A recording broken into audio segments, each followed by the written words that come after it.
Ada tak gerak maghrib esok ni? Ada tak? Ada. Azan subuh yang pertama. Nabi berapa kali azan? 2. Yang pertama azan Bilal. Yang kedua azan Bilal azan tak masuk waktu lagi.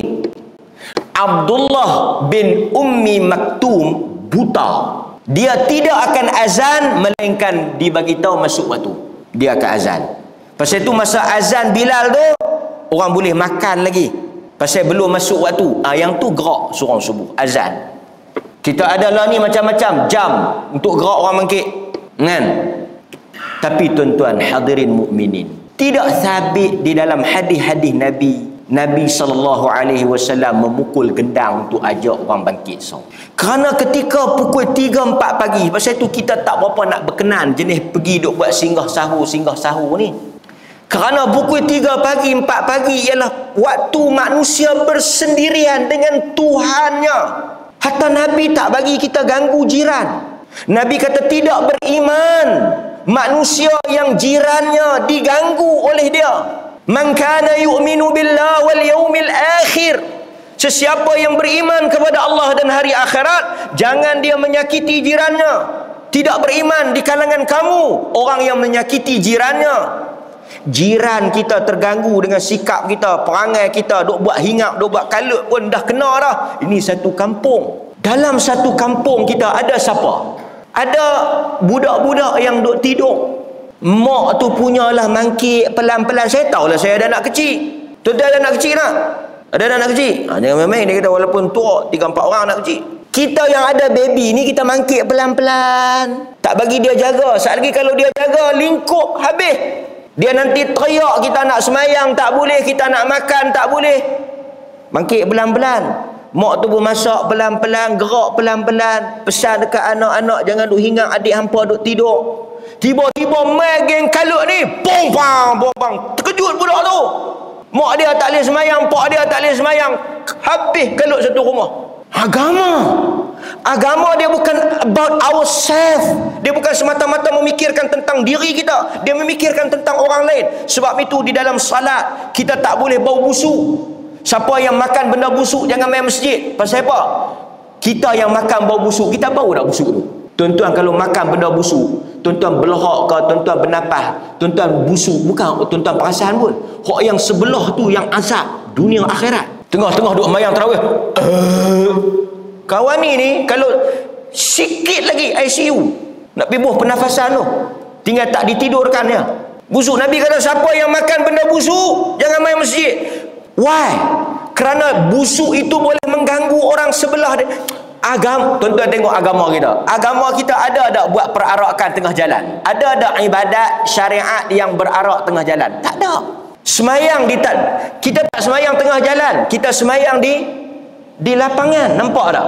Tuan-tuan, semua ibadat yang Allah Ta'ala suruh, tak ada satu pun yang ganggu orang. Tak ada yang pergi duduk tengah jalan, duduk hingat-hingat, tak ada. Kita buat di masjid. Azan tu tak sampai berapa minit ya. Lagi satu, ada orang nak makik semayang tahajud pukul 4 pagi, orang nak makik semayang tahajud bobang. Tuan-tuan, baca tak hadis? Satu orang duk baca Quran, baca Al-Quran. Satu orang duk baca Quran, satu orang lagi duk semayang. Nabi selak terai. Nabi kata diam. Rendahkan suaramu. Saudaramu sedang berbicara dengan Tuhannya. Saudaramu sedang bercakap dengan Tuhannya. Rendahkan suaramu. Dia baca Quran. Dia baca Quran pun Nabi tegur. Tambah modu hingat lagu ni. Itu saya kata kalau Umar ada ditampak seorang-seorang suruh balik. Apa yang padu ingat? Teknologi banyak. Kalau kita kata kita nak gerak orang bangkit, banyak teknologi.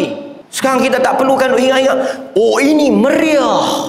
Ini bagus seronok. Ini bagus suasana Ramadan. Based on hawa nafsu. Ya. Ada anak kecil, ada orang sakit. Dalam kampung kita ada orang sakit tak? Tuan-tuan, di hospital apa benda yang kita dilarang buat? Sebab itu tuan-tuan tengok, di hospital tak boleh ada bising. Kawasan hospital, tuan-tuan ambil lesen tak dulu? Ambil lesen tak dulu? Apa larangan ketika lalu di hospital? Apa antara larangan besar? Bunyikan horn.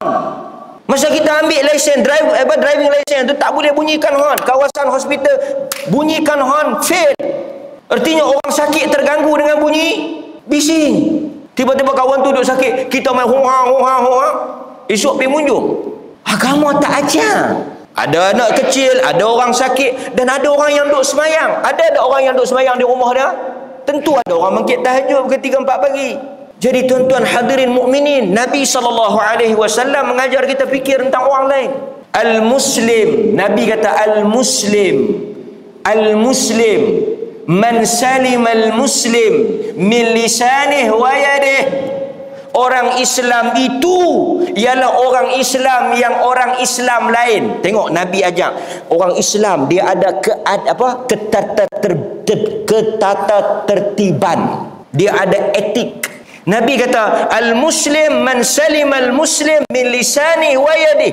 Orang Islam yang benar-benar muslim, yang baik itu yang mana tangan dia dan mulut dia tidak menyakitkan orang lain. Bila kita hingar, bila kita tepuk kompang, bila kita bisin, mulut dan tangan kita menyakiti orang lain.